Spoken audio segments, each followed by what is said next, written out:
por quem Jesus Cristo não morreu.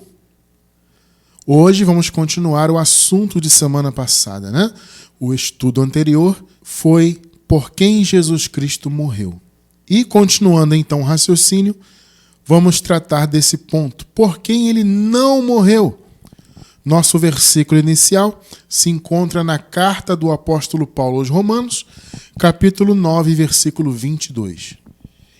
E que direis se Deus, querendo mostrar a sua ira e dar a conhecer o seu poder, suportou com muita paciência os vasos da ira preparados para a perdição?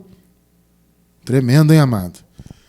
Louvado seja Deus, igreja preciosa do Senhor, povo santo e amado, igreja sem ruga e sem mácula, abençoados com todas as bênçãos espirituais, selados com o Santo Espírito prometido por Deus. Meus amados irmãos, hoje, como eu disse, vamos continuar o nosso raciocínio iniciado na semana passada, onde nós tratamos do assunto por quem Jesus Cristo morreu. E hoje vamos falar de por quem ele não morreu. Tá? Nós acabamos de ler aqui sobre os vasos da ira preparados para a perdição. Irmão Cristiano, o que é perdição? Perdição vem de apóleia, no grego, que significa destruição total. Olha que coisa tremenda. A palavra perdição significa isso. E veja, não é uma destruição que dá margem para um recomeço, por exemplo, né? Ou uma destruição parcial, onde é possível reconstruir algo. Não, o sentido é de destruição total. Então, perdição é a aniquilação total. É a destruição eterna da alma, da vida daqueles que pertencem à perdição. O Senhor Jesus, portanto, uma vez que essas pessoas foram e são e serão, aqueles que nascem, claro, dessa linhagem, são da perdição, evidentemente a morte do Senhor Jesus não foi direcionada a essas pessoas, ou seja, as consequências da morte, da ressurreição, de toda a obra de salvação de Jesus, a consequência dessa obra maravilhosa não chegou nessas vidas, porque o Senhor Jesus não morreu por eles. Porque eles são da destruição, são da perdição. Ou seja, eles são destinados à aniquilação eterna. Nós vimos na semana passada que o Senhor morreu para salvar o seu povo. Né? O texto de Mateus diz isso, né? Ele salvará, como já salvou, né? O seu povo dos seus pecados. Então ali você percebe uma especificidade bem clara. Não é que ele morreu por 100% dos homens do ponto de vista individual. Não, isso é contrário ao que o Evangelho revela. O sistema religioso quer nos fazer acreditar nisso. Então eles rejeitam a soberania de Deus, dizem que as coisas que Deus fez e que está muito claro, que você vai ver aqui na Bíblia conosco, como você viu semana passada, vai ver hoje, né? Estamos continuando o raciocínio, você vai ver que a obra de Deus ela é perfeita. O que Deus faz, amado, ele faz porque ele é justo. Mas o sistema cisma de brigar com Deus. E o próprio Paulo fala, escrevendo aos Romanos, no capítulo 9, ele deixa claro: quem és tu, ó homem, para discutires com Deus? Paulo não fala isso? O sistema religioso quer discutir com Deus. Não, porque eu não aceito esse negócio de predestinação, eleição, vaso de desonra. Isso tudo é heresia. É porque eles distorcem o texto. É porque distorcem o texto? Gente, poucas coisas são tão claras quanto esta dicotomia aqui. Poucas coisas são tão claras. O Senhor elegeu e predestinou o seu povo. Vimos que o povo de Deus é a igreja. Falamos um pouquinho desse conceito de igreja, né? E vamos recapitular alguns pontos rapidamente. O que é a igreja, irmão Cristiano? É a totalidade dos filhos de Deus. A palavra igreja aponta para a reunião. Então, no caso, é a reunião do cosmos. A palavra cosmos, no grego, significa a totalidade das coisas, de qualquer coisa, né? Então, o cosmos, por exemplo, geralmente, aliás, né, a palavra cosmos é utilizada para se referir à totalidade da criação, né, o universo, é o cosmos, tá? Mas a palavra cosmos, o sentido vai além. Na verdade, pode ser a totalidade de qualquer coisa. Então, o cosmos dos filhos de Deus, ou seja, a totalidade, todos os filhos de Deus de todos os tempos, passado, presente e futuro. Não há tempo, tá? Não existe esse tempo humano para Deus. O Senhor está acima disso, e quando ele fez a eleição, inclusive, não havia tempo, porque não havia criação. Então não havia esse tempo humano. A eleição e a consequente predestinação foi feita na eternidade. Então não tem nenhuma relação com esse tempo que nós vivemos aqui. Tá? Então a igreja é a totalidade dos filhos de Deus. Só que nós vimos ali que essa totalidade não é uma totalidade aleatória.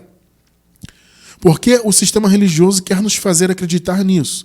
Que o Senhor de fato morreu pela igreja, só que a igreja seria uma totalidade aleatória, onde qualquer pessoa pode aceitar Jesus e adentrar ao corpo de Cristo, pertencer, né, ao corpo de Cristo, e se tornar igreja e logo ser um salvo. A pessoa, então, praticamente se autopredestina. Existem muitos absurdos teológicos. Se esse não for o pior, está entre os piores. Porque uma grande heresia, uma grande blasfêmia, você dizer que o homem é que decide qualquer coisa. Tá? Isso do ponto de vista espiritual. Obviamente, o homem decide a sua vida nesse mundo.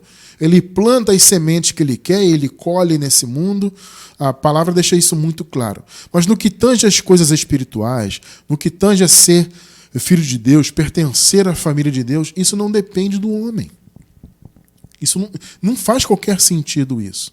Como é que pode o homem decidir ser filho? Eu te pergunto, você decidiu ser filho do seu pai e da sua mãe? Você decidiu isso? Não. Você vê que isso não tem lógica? Como é que alguém vai decidir eu decido quem é meu pai e minha mãe? Não tem lógica isso. Então não existe isso de alguém decidiu se tornar filho de Deus. Não, foi Deus que decidiu quem seriam seus filhos. E nós vimos isso na semana passada. Ele fez na eternidade, antes da fundação do mundo. Ele elegeu. O que é eleger? É escolher, né? Então ele elegeu, e a esses que ele elegeu, ele deu um pré-destino, ou seja, um destino estabelecido previamente, pré-estabelecido. Deus é soberano, gente. Ele é Deus, ele faz o que tem que ser feito. Entende? Deus não tem que agradar ao homem. Não vou fazer isso aqui porque o homem vai se ofender, né? Se eu for predestinar lá no futuro, aquelas pessoas vão ficar aborrecidas comigo, elas vão me julgar como se eu fosse injusto. Vocês acham que Deus pensa isso? Você acha que Deus quer agradar a homens? Não, amado. Deus é soberano. Ele fez o que tinha que ser feito, ponto final. Então, ele elegeu os seus filhos e deu um predestino.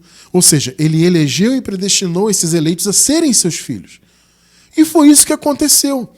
E a totalidade, então, desses é que forma a igreja. E, repito, não é uma totalidade aleatória.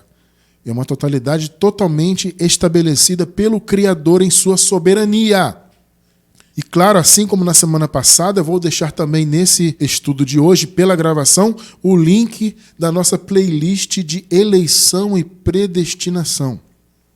São vários estudos e eu digo para vocês, se você não entende desse assunto ainda, estude-o que você vai entender com perfeição. Então, se é uma novidade, se de repente você está até escandalizado de certa forma, né? Poxa, mas como assim? Eu não aceito, porque eu vim da religião, lá ensinaram que é o livre-arbítrio, que é o camarada que aceita Jesus, é ele que quer fazer a obra, é ele que se sacrifica para ser salvo. Engano, isso não existe na Bíblia. Tá? Então, assista ao estudo passado. Como eu falei, hoje é a continuação do raciocínio anterior, de domingo passado, tá? Então, recapitulando, é isso. A igreja é a totalidade do povo de Deus. Não é uma totalidade aleatória, ou seja, o Senhor Jesus não morreu por 100% dos homens no sentido individual. O sentido de todos os homens é o sentido étnico. Veja bem, gente. Para nós entendermos a palavra, eu sempre digo isso aqui. É necessário conhecermos bem os contextos. Há o contexto temporal, contexto cultural, contexto dos pactos. Por aí vai, né? O contexto bíblico imediato de um versículo, que é o capítulo onde aquele versículo está inserido. Aí tem um contexto da carta ou do livro, ao contexto da Bíblia como um todo. E dentro disso há o contexto histórico, cultural, temporal, pactual. São vários contextos.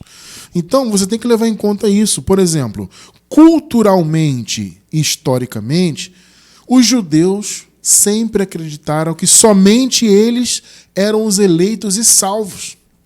Que tudo somente pertencia a eles. Toda a promessa de Deus, etc., a eleição, havia esse raciocínio. Então, historicamente, culturalmente, o senso comum era esse. Então, quando o evangelho vem, e por meio do apóstolo Paulo, há essa revelação plena. Antes de Paulo, Pedro chegou a pregar para os gentios, tá?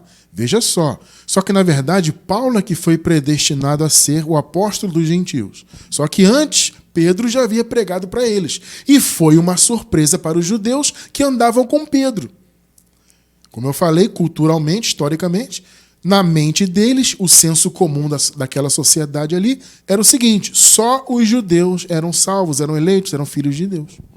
Então, quando eles viram que os gentios receberam o Espírito Santo e, posteriormente, o Paulo foi separado por Deus para pregar para esse povo que não era judeu, não era israelita, então foi um impacto muito grande. E aí entra esse entendimento de todos os homens. Entende? As pessoas confundem todos os homens com livre-arbítrio, ou seja, o Senhor morreu por todos os homens no sentido de 100% da humanidade individualmente, só que, na verdade, ele não salvou, né, as pessoas, os homens. Ele tornou a salvação possível. Porque ele morreu por todos, mas só é salvo quem aceita a ele. Quem decide. Olha só que loucura, não tem nada disso na Bíblia. Mas quem decide, segundo a religião, né? Quem decide aceitá-lo, aí entra na coletividade da igreja. Isso é um absurdo total.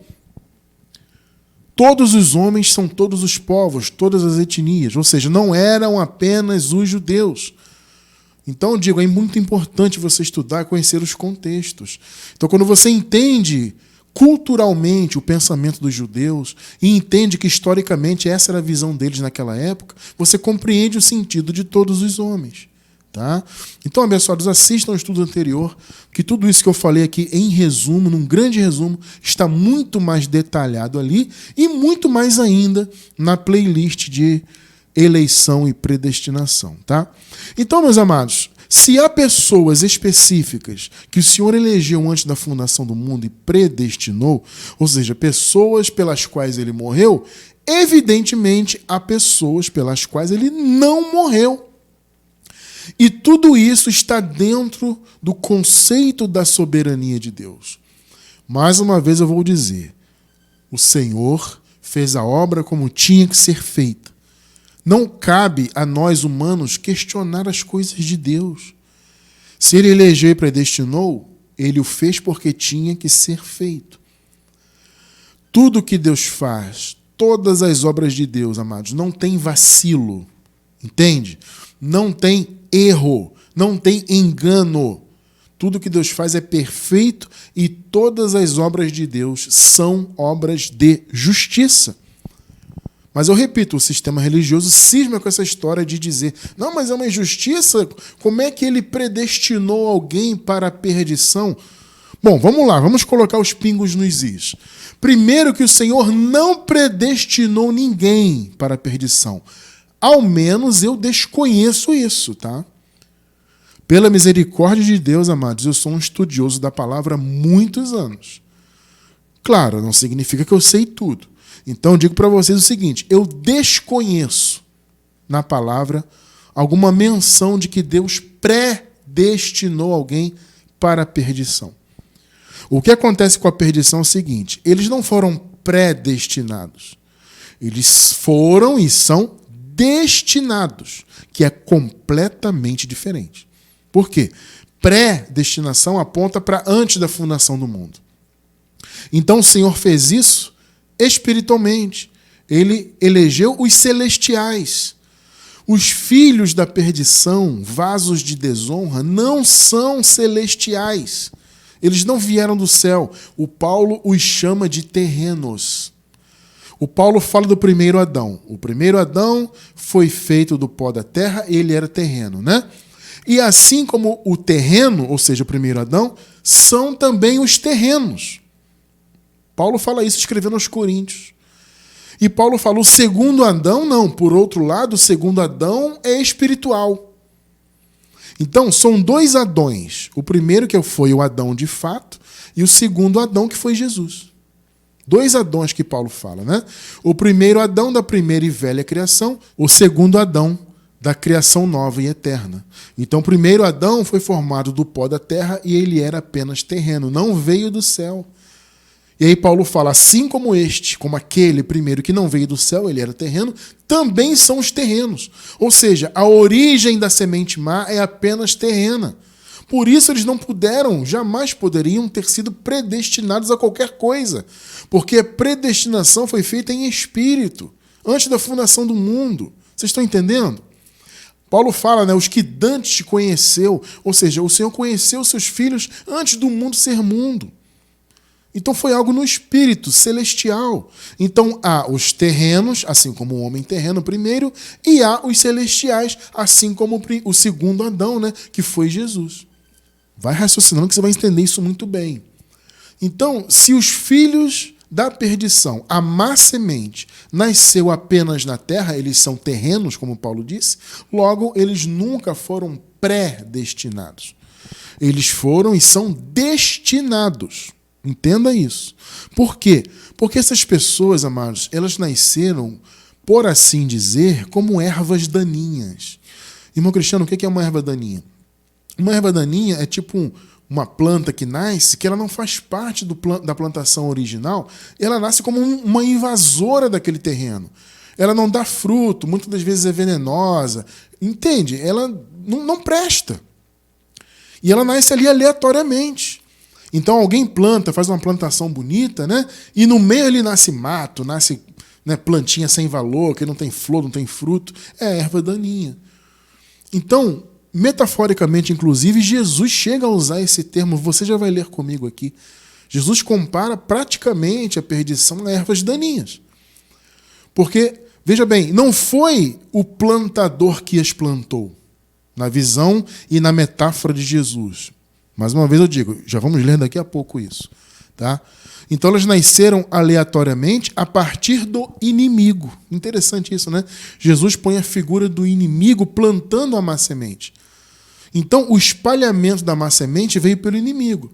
Ah, Cristiano França, mas o Senhor Deus criou tudo. Sim, ele criou tudo. Eu posso dizer que ele criou a matriz, né? Porque o primeiro homem formado da terra era terreno e era da perdição. Tá? Em nossos estudos aí de predestinação e eleição, especialmente os estudos que falam das duas sementes, nós explicamos isto com mais detalhes. Tá? Então, o primeiro homem da terra é terreno. Então, o Senhor, vamos dizer assim, ele criou a matriz, entre aspas. Só que o espalhamento da matriz foi por esse inimigo. Você já vai entender quem foi e quem é até esse inimigo, eu diria. Tá? Então, a má semente, a perdição, nasceu como erva daninha, no meio da plantação original de Deus. Entende? E veio pelo inimigo. Essa erva daninha não veio pela predestinação. Porque, gente, a predestinação foi uma atitude de amor de Deus. A palavra fala, em amor o Senhor nos predestinou. Né? Em amor. Então foi algo espiritual, em amor, antes da fundação do mundo. Ou seja, ele não predestinou a erva daninha. Tá? Vamos ler então Jesus falando dessas duas sementes? No caso, ele usa aqui o joio e o trigo. Então veja, a perdição não foi predestinada. Eu desconheço qualquer texto bíblico que fala sobre isso. A perdição ela teve o seu destino, então ela foi destinada, que é completamente diferente. Mateus 13, vamos ler do 24 ao 30, na Nova Versão Internacional. Observem. Jesus lhes contou outra parábola, dizendo: o reino dos céus é como um homem que semeou boa semente. Então veja, gente, o homem aqui, obviamente, é o Criador. Repare, isso aqui é uma parábola. Não é para você levar o pé da letra, literalmente, é uma parábola. É para você entender o que está sendo dito por trás do texto, ou nas entrelinhas. O reino dos céus é semelhante a um homem que semeou boa semente em seu campo. Observe, 25 e 26. Mas, enquanto todos dormiam, observe esse detalhe aqui. Irmão Cristiano, por que Jesus fala que todos dormiam? Eu particularmente entendo isso aqui como uma referência à escuridão. Por quê? Porque as pessoas dormem durante a madrugada, não é verdade? Nós entendemos que o período do pecado foi o período do império das trevas. O homem foi criado no 6º dia e, após ser criado, o homem pecou. E Paulo disse, que o pecado entrou no mundo por um homem. O Paulo nem coloca a mulher na jogada. Por quê? Porque quem recebeu a ordem foi o homem. Então o pecado veio por ele. Ele é que não obedeceu a Deus. Percebe? Então o pecado entrou no mundo e entrou a escuridão. Então, quando Jesus fala todos dormiam, eu entendo uma referência a essa escuridão. A partir da criação do homem, o império das trevas. Aí ele disse, enquanto todos dormiam, veio o seu inimigo, o inimigo do homem na parábola, que no caso, como eu disse, o homem representa o Criador. E quem é o inimigo do Criador? Bom, vamos lá. Se você observa em Gálatas, no capítulo 5, no verso 17, o apóstolo Paulo fala o seguinte: a carne milita contra o espírito, e o espírito contra a carne. E estes, espírito e carne, se opõem um ao outro. Em outras palavras, quem é o inimigo de Deus? É a natureza humana, é a carne. Ela é que milita contra o espírito. O que Paulo fala também? A inclinação da carne é inimizade contra Deus. Não foi o que Paulo falou? Ou seja, a carne, a natureza humana é inimiga de Deus. Então, o seu inimigo que semeou o joio é a natureza humana, partindo do primeiro homem, que era terreno, segundo o apóstolo Paulo. A partir dele é que a má semente se espalhou. Por isso que esse inimigo aqui plantou a má semente. Perceberam, né? Olha a parábola de Jesus. Mas enquanto todos dormiam, ou seja, à noite, de madrugada, uma referência ao pecado, obviamente, uma referência à escuridão, veio o seu inimigo, o inimigo de Deus, do homem aqui da parábola, né? E semeou o joio no meio do trigo e se foi. Quando o trigo brotou e formou espigas, o joio também apareceu. Inclusive, amados, o joio é bem semelhante ao trigo no que tange a aparência. Não dá para distinguir muito o joio do trigo à distância. Então eles cresceram juntos, né? E aí o joio apareceu. 27. Os servos do dono do campo dirigiram-se a ele e disseram: o senhor não semeou boa semente em seu campo? Então, de onde veio o joio? 28 e 29. Um inimigo fez isso. Respondeu ele. Vocês já sabem que inimigo foi esse, né? Os servos lhe perguntaram: o senhor quer que vamos tirá-lo? Ou seja, o joio, né? Ele respondeu: não, porque ao tirar o joio, vocês poderão arrancar com ele o trigo. Como eu falei, eles eram semelhantes, né? E o trigo não pode se perder. Nenhum trigo se perdeu, gente. Todos os trigos foram salvos e todos os trigos têm a vida eterna. 30. Deixem que cresçam juntos até a colheita. Então direi aos encarregados da colheita: juntem primeiro o joio e amarrem-no em feixes para ser queimado.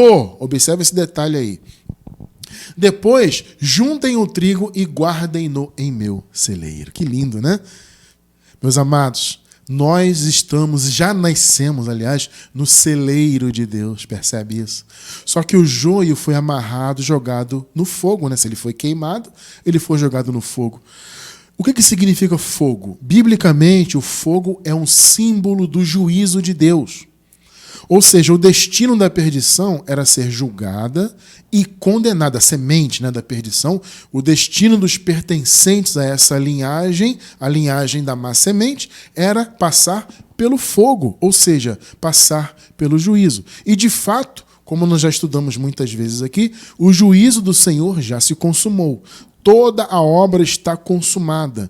Nós defendemos aqui, em nosso ministério, a visão, para nós, claríssima e inequívoca, da escatologia consumada. Tudo já foi consumado. E o juízo final, consequentemente, foi também.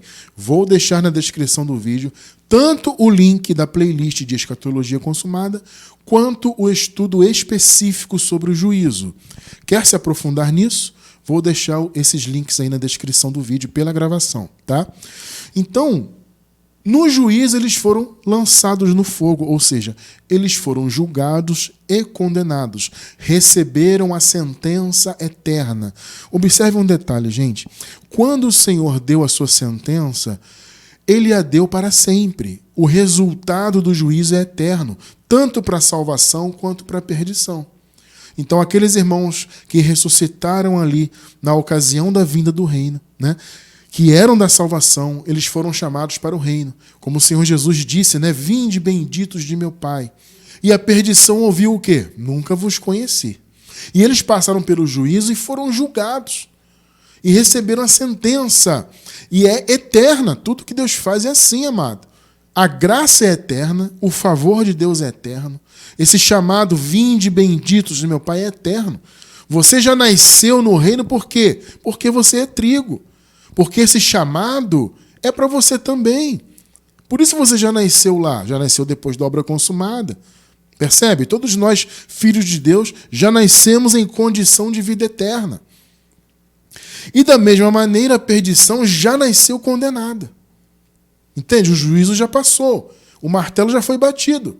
Então, quem é da perdição está condenado. Aí você vai dizer assim, mas irmão Cristiano, a perdição não deixou de existir, né? Tem alguns que dizem, Jesus já voltou, o juízo já veio, então não existe mais a semente má. Pelo contrário, amado, existe sim. Mais uma vez eu vou dizer, ser lançado no fogo é uma metáfora do juízo. Tá? Aí alguém pode contra-argumentar. Tudo bem, irmão Cristiano, mas uma erva que é lançada no fogo, literalmente, ela queima, ela deixa de existir. Concordo. Só que veja, amados, eu já expliquei isso algumas vezes e vou dizer, não vou me aprofundar que o tempo não permite, mas eu vou dizer o seguinte, a má semente não existe no território do reino de Deus, no paraíso. Existem alguns versículos que parecem apontar para isso, né? Não existe mais filho da perdição.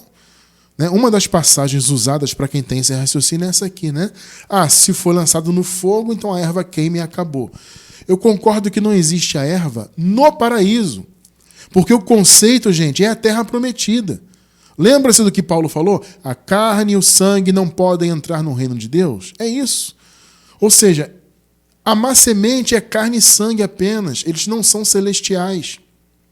Eles não participam da natureza celestial. Então, eles são apenas e tão somente carne e alma vivente. Por isso, como eu disse no início, agora há pouco, eles não foram predestinados. Eles tiveram um destino.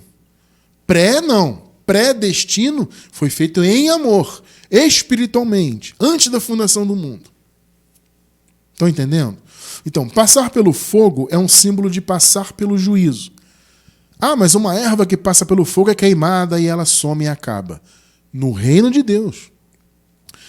Aqui na Terra, gente, eu já expliquei isso aqui, vou falar de novo. Aqui na Terra, nesse mundo material, aqui é o habitat natural deles. O Paulo não falou que eles são terrenos? O primeiro Adão, formado da terra, é terreno. E assim como é o terreno, são os terrenos. Ou seja, aqueles que são descendentes dele. A perdição, são terrenos. Tem origem aqui na terra apenas. São erva daninha, nasce à torta e à direito. Entende? Você está entendendo a metáfora aqui? Então, a semente má não deixa de existir nessa terra aqui, nunca vai deixar de existir. Porque aqui é o lugar da semente má. Nós que somos semente boa é que estamos de passagem. Então, a semente má deixou de existir? Sim, no reino. Como você viu aqui o contexto que nós acabamos de ler, Jesus inicia falando do reino. O reino de Deus é semelhante a um homem que plantou boa semente. Quando que esse homem, que é o Criador, plantou a boa semente? Antes da fundação do mundo. Entende? A boa semente veio da eleição. Então, desde antes da fundação do mundo, o Senhor elegeu os seus. Então, ali ele plantou a boa semente, nessa metáfora aqui que Jesus utilizou, né? Só que, durante a madrugada, na escuridão, ou seja, pecado, percebeu? É muito claro, né? Veio o inimigo, que é o velho homem, e plantou a sua descendência. Entenderam o ponto? Então, quando você vir alguma passagem bíblica referente à não existência da perdição, dos ímpios, etc., observe o contexto, amado. Vou repetir, já estudamos isso aqui. Tá? Então, não tem essa de que não existe mais a semente má. Existe, aqui na terra existe. Não existe na terra prometida, no paraíso. Tá claro, né? Muito bem.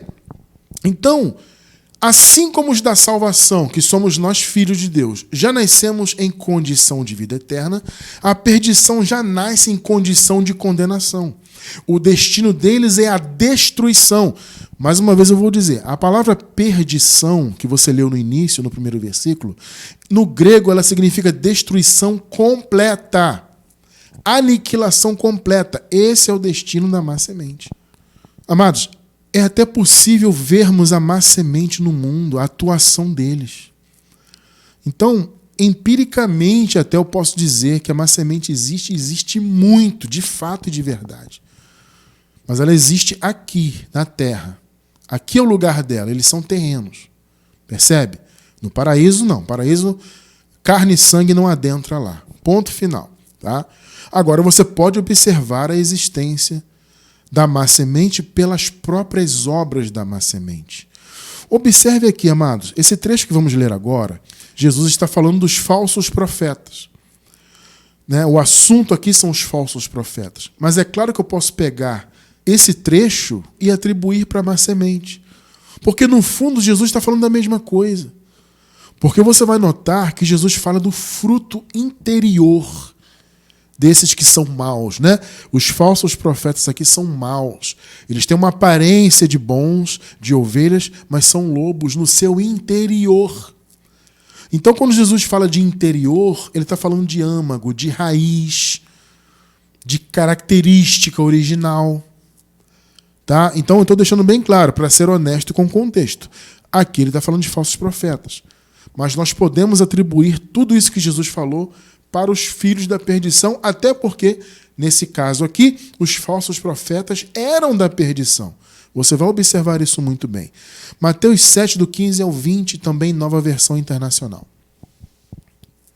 Cuidado com os falsos profetas. Eles vêm a vocês vestidos de peles de ovelhas, mas por dentro, observe esse detalhe, são lobos devoradores. Ou seja, o interior, o âmago, a essência deles é má. Assim são os filhos da perdição. Assim são o joio.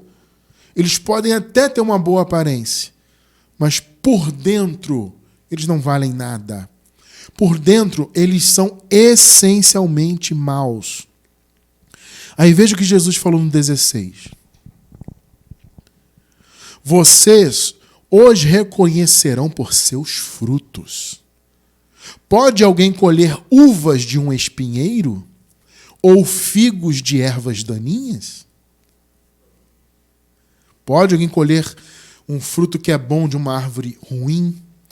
Gente, fruto está apontando, mais uma vez eu vou dizer, para o que vem de dentro, para a essência. Então, o que Jesus está dizendo? Os falsos profetas, e como eu disse, eu posso ampliar o raciocínio aqui para a perdição. A perdição, por dentro, ela é má. Ela pode até ter uma aparência boa, mas por dentro ela é má. Então, consequentemente, os seus frutos serão sempre maus. Sempre! 17. Semelhantemente, toda árvore boa dá frutos bons, mas a árvore ruim dá frutos ruins. 18. A árvore boa não pode dar frutos ruins, nem a árvore ruim pode dar frutos bons. Jesus está falando, mais uma vez eu vou dizer, do que vem de dentro, da essência, o que ele falou no início, né? Por dentro eles são lobos. Então os seus frutos, o que vem de dentro, a essência, é ruim. Né? Então a árvore ruim não pode dar frutos bons. 19 e 20. Toda árvore que não produz bons frutos é cortada e lançada ao fogo. É o mesmo conceito que eu falei agora há pouco. Tá? Ser lançado ao fogo é passar pelo juízo. Assim, pelos seus frutos, vocês os reconhecerão. Meus amados irmãos, nós podemos observar claramente os péssimos e terríveis frutos da má semente na sociedade, não só atual, não, em todos os tempos. Ah, irmão Cristiano, mas espera aí. Eu já vi o irmão dizer que mesmo os filhos da salvação podem eventualmente praticar o mal. Concordo. Isso parece contrariar o que Jesus falou, né? Que ele falou que uma árvore boa não pode dar frutos maus. Mas, mais uma vez, eu vou dizer, Jesus aqui está falando da essência. A essência do Filho da salvação não é o mal. Quando o apóstolo Paulo fala sobre isso, no capítulo 7 da carta aos Romanos, Paulo diz o seguinte: eu quero fazer o bem, mas o mal está comigo. Ou seja, o mal, no contexto ali, é a carne. O Paulo está falando da natureza humana. Ele fala, eu quero fazer o bem. Eu não aprovo, Paulo fala, né? Eu não aprovo o mal que eu faço. Entende? Por que Paulo diz que não aprova o mal e que quer fazer o bem? Porque a essência do Filho de Deus é essa. Ah, irmão Cristiano, então por que um Filho de Deus eventualmente pode praticar o mal? Porque esse mal não vem da sua essência, vem da carne. Porque os filhos de Deus, mesmo sendo filhos do Senhor, têm nessa vida terrena a carne. A imagem do que é terreno, como Paulo fala, né? Então nós somos filhos de Deus? Sim. Somos celestiais e espirituais? Sim. Mas carregamos aqui na terra a imagem do que é terreno. Então, o fruto mal, que eventualmente, que na verdade não é fruto nosso, é da carne, observe, gente, que Paulo fala isso claramente. Ele fala, olha, não, já não sou eu que faço, mas é o pecado que habita em mim. Paulo não falou isso? O mal que eu pratico, não sou eu que pratico, porque não é a minha essência. Então é a carne, o pecado que ele fala é a carne. Tá? Todo o contexto ali de Romanos 7 é a carne. Tá? Então Paulo fala, o mal que eu pratico não sou eu que pratico, é o pecado que habita em mim. Ou seja, vem da carne o desejo mal. Não é a minha essência. Perceberam? E Jesus aqui está falando da essência, do que vem de dentro. Ele falou, olha, eles têm aparência de ovelha, mas por dentro são lobos. Então seus frutos são o que vem de dentro, a essência má. Então um filho de Deus, ele é salvo, é de Deus, tem o Espírito Santo, mas por causa da carne ele pode fazer o mal. Mas como Paulo disse, não é ele que faz, é a carne que tem essa vontade. Então, aqui, mais uma vez, vou repetir para ficar bem claro. O assunto aqui é a essência. A essência, o âmago, o interior do Filho de Deus é bom. Por isso Paulo fala, eu não quero fazer o mal. Eu quero fazer o bem, mas o mal está comigo, que é a carne. Então a essência do Filho de Deus é boa. Só que a perdição, diferentemente dos filhos de Deus, ela não tem essência boa. Ela é má, ela é perversa. Gente, você não consegue ver perversidade aos montes no mundo. Vou dar uma dica para vocês. Estudem um pouco sobre a psicopatia. Psicopatas são monstros e convivem na sociedade. Tem aparência de gente boa, mas vai ver as obras. Não é só isso, não. Isso é só um exemplo. Quantas pessoas são perversas, gostam do mal, né? Gostam da morte, gostam de fazer o mal, gostam de destruição, gostam de pisar nos outros para se darem bem. E veja, fazem isso com alegria, né? Não digo alegria, que a alegria é uma coisa do espírito, né? Mas eles fazem isso com satisfação, que é uma satisfação carnal. Você com certeza conhece alguém assim, ou já ouviu falar. Pessoas más, pessoas pútridas, nojentas, com pensamentos malignos, não tem nada de bom. Há muita gente assim no mundo, gente. Então eu digo para vocês, repito, você pode observar até empiricamente a existência dos vasos de desonra. Mais uma vez eu vou dizer, o Filho de Deus pode fazer o mal? Pode, mas não é a essência dele. Ele não quer, ele luta contra isso. A semente má não, eles têm prazer no que é mal. Foi o que Jesus falou, eles são lobos devoradores. A essência, o fruto que vem de dentro deles, nunca vai ser bom. Então vocês veem o mal aí sendo praticado? É a semente má. O Filho de Deus, amados, ele pode até fazer o mal, mas ele não quer fazer. E se ele insiste, inclusive Deus o corrige. Percebe? A pessoa, né, que não é corrigida, ela não é filha. Porque o filho a quem Deus ama, ele corrige. Isso está escrito na carta aos Hebreus. Se eu não me engano, no capítulo 12. Então a pessoa que não é corrigida por Deus é porque nem é filha ela é. Agora o filho que ele ama, ele corrige. Percebe? Então você observa o malefício da semente má no mundo, gente. Amados, é inegável a obra da má semente no mundo. Não só na nossa geração, não, em todas. Por isso que nós, filhos de Deus, temos que ser a luz do mundo. Temos que ser o sal da terra. Porque a semente má está aí. Já são condenados? Já. A condenação que Deus deu, bateu o martelo, é para sempre. O destino deles é a destruição total, plena. Por esses, Jesus não morreu. Ele morreu pelos seus filhos. Por aqueles que ele elegeu para serem seus filhos. E deu esse predestino. Então ficou muito claro, né? Para mim é muito claro isso, amados, tá? E quero que seja muito claro para você também. Então, abençoado irmão, abençoada irmã, voltando à questão da injustiça, né, que nós falamos agora há pouco. Muitos têm essa visão de injustiça. Gente, vamos lá. Se você quer julgar o que Deus fez como injustiça, automaticamente você está chamando Deus de injusto. Se a palavra diz que ele elegeu o seu povo desde antes da fundação do mundo, este foi um ato de justiça. Pelo amor de Deus, coloca a mão na consciência. Pare de chamar Deus de injusto. Cuidado com isso aí.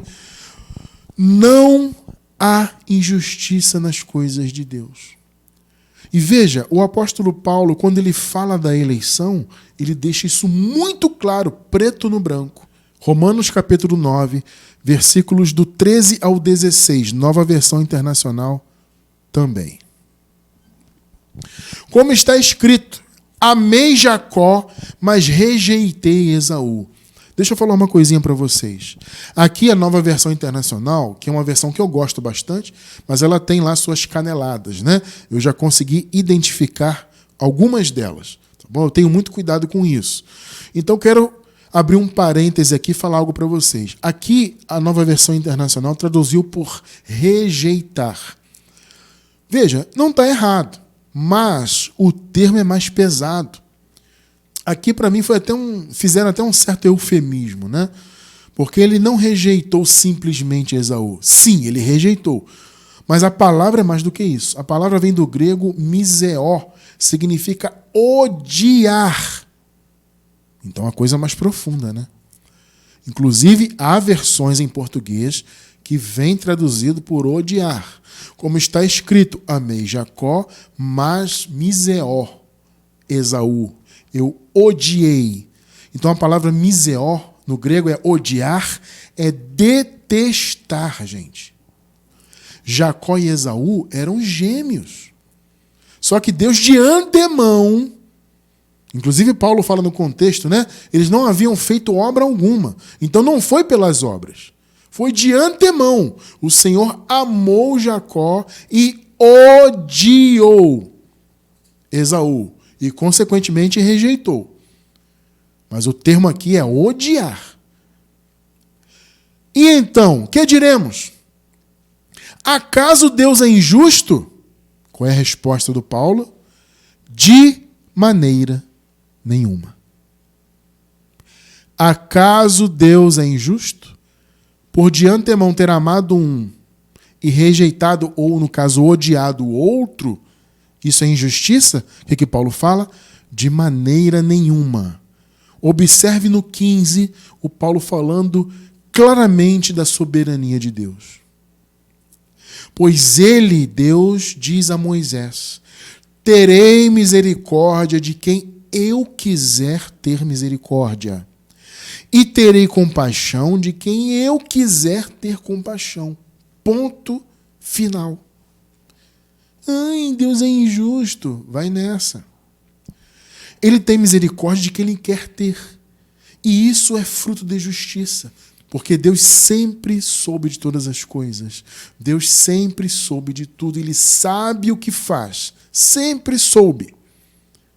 Então não tem essa do homem discutir com Deus. O homem, amados, para discutir com Deus, inventou o livre-arbítrio. O homem inventou aceitar Jesus. O homem inventou que qualquer um pode adentrar e pertencer e ser igreja. Logo ser um predestinado, porque ele decidiu. O homem é que criou isso. Para quê? Para discutir com Deus. Mas a palavra diz: quem és tu, ó homem, para discutires com Deus? Deus fala: eu terei misericórdia de quem eu quiser. E a compaixão de quem eu quiser, ponto. Tremendo, né? 16. Portanto, isso, olha só, o que está inclusive aí ressaltado na tela, não depende do desejo e do esforço humano. Isso é o que, irmão Cristiano? O que é isso? Né? Portanto, isso é eleição. O Senhor amou Jacó e odiou Esaú. E isso, a eleição, não depende do desejo ou do esforço humano, mas da misericórdia de Deus. Não há injustiça. Deus é justo. Ele amou quem ele quis amar e ele odiou quem ele quis odiar. Ponto. Isso é soberania. Vai discutir com Deus? Vai continuar chamando Deus de injusto? E veja, amado, mais do que isso, não é só a questão da soberania. Deus não é injusto. Por quê? Porque a perdição foi julgada por suas obras. A essência da perdição não é má? Nós não acabamos de ler? Por dentro eles são maus. Jesus falou, né? Então o fruto é mau. Então eles foram julgados e condenados pelas suas obras. A semente má hoje já está condenada pelas suas obras, porque eles são maus desde sempre. Então a condenação que eles têm hoje é por suas obras más. Ué, mas irmão Cristiano, o Senhor não predestinou as obras más? Quem te falou isso? Eu desconheço isso. Porque tem gente que fala isso, né? Ué, como é que o Senhor pôde então condenar se Ele é que predestinou as obras más? Onde você viu isso na Bíblia? Eu desconheço. Assim como eu desconheço que Deus predestinou alguém para a perdição, Ele não predestinou, Ele destinou. Da mesma maneira, eu desconheço que Deus tenha predestinado obras más. Até porque a essência de Deus não é má. Então, o que eu conheço é o seguinte: Deus predestinou boas obras. Isso sim, Efésios 2:10. Porque somos criação de Deus realizada em Cristo Jesus, para fazermos boas obras. Pegou? Isso é para os filhos da salvação, as quais Deus preparou de antemão. Opa, olha a revelação aí. O Senhor preparou as boas obras de antemão. Ou seja, desde antes da fundação do mundo, foram predestinadas juntamente com os filhos de Deus. O Senhor predestinou os seus filhos e predestinou as boas obras para esses filhos. Pegou? Pegou aí a revelação? Porque somos criação de Deus, realizada em Cristo Jesus, para fazermos as boas obras. Boas obras estas que Deus preparou de antemão para que nós as praticássemos. Eu desconheço essa história que Deus predestinou obras más. Não. A obra má é a essência da perdição. E eles foram julgados por essas obras más. E condenados. Onde está a injustiça nisso? Não tem injustiça nenhuma. Deus teve misericórdia de quem Ele quis ter. Ponto final.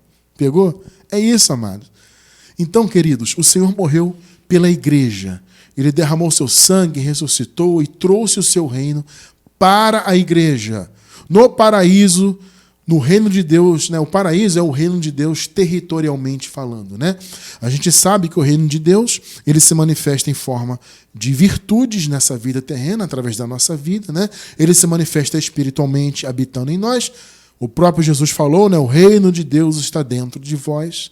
Então o reino de Deus tem essas manifestações, né? Espiritual, habitando em nós, ele se manifesta em forma de virtudes, mas o reino de Deus também é um território, e esse território é o paraíso. No paraíso não tem a má semente, porque lá não adentra carne e sangue. Percebeu a revelação? Então, amado, nós estamos aqui vivendo esse momento terreno, mas o nosso destino é o paraíso, porque ele foi um pré-destino. Fomos eleitos antes da fundação do mundo para vivermos para sempre. E já nascemos nesta condição, porque já nascemos depois de toda a obra consumada. Então, nós somos vasos de glória. Vasos de glória. Tem vasos de desonra. Nós somos de glória. Tem joio, nós somos o trigo. Tem árvore má, nós somos árvore boa. Entende? Nós somos filhos de Deus da salvação, da vida eterna. A vida eterna nos pertence, por isso já nascemos com ela. Somos vasos de glória que de antemão foram preparados. Eu quero encerrar com Romanos, capítulo 2, versículos 22 até o 24, nova versão internacional. E se Deus, querendo mostrar sua ira e tornar conhecido o seu poder, suportou com grande paciência os vasos de sua ira. Ou seja, ele suportou a existência deles na sua criação, né?